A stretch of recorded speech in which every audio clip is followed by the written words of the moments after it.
وصفتنا النهاردة مختلفة وطعمها خطير، وتنفع للسندوتشات، تنفع جنب أي حاجة سريعة، ومش هتاخد معاكي ولا وقت ولا مجهود. بس قبل ما نبدأ وصفتنا، لايك وشير كتير علشان الفيديو يوصل لناس كتير ونستفيد من بعض. وما تنسوش تعليقاتكم في الكومنتات.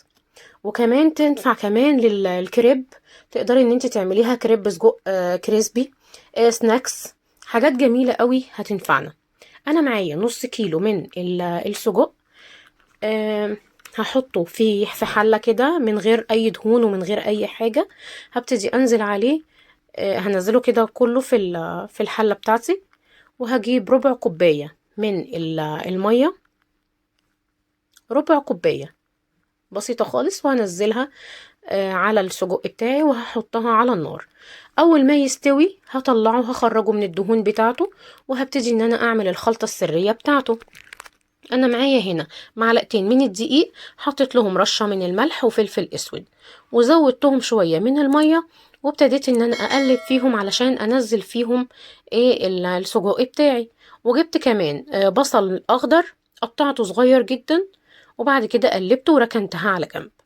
جبت طبق كمان، حطيت فيه 3 معالق من الدقيق ومعلقتين من النشا، وكمان رشة من نص معلقة من الجنزبيل، نص معلقة من البابريكا، نص معلقة من القرفة. وابتديت ان انا اقلبهم على بعض. هي دي الخلطة اللي هتدي طعم وهتدي قرمشة جميلة قوي للكريسبي بتاعي. كريسبي السجق او نقانق الكريسبي السجق تحفة جدا.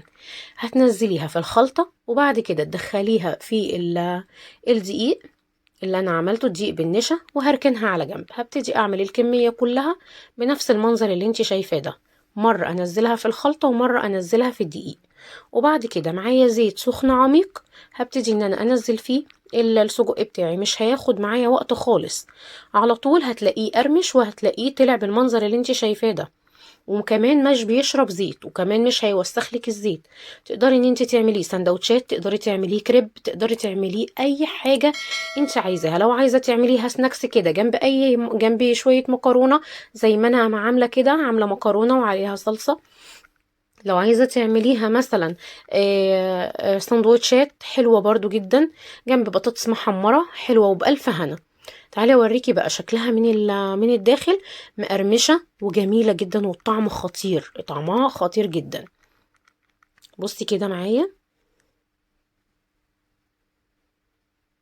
جميله قوي وبألف هنا وشفا.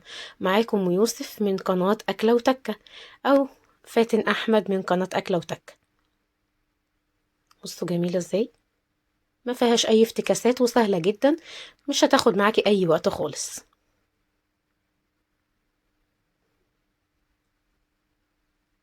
باي باي.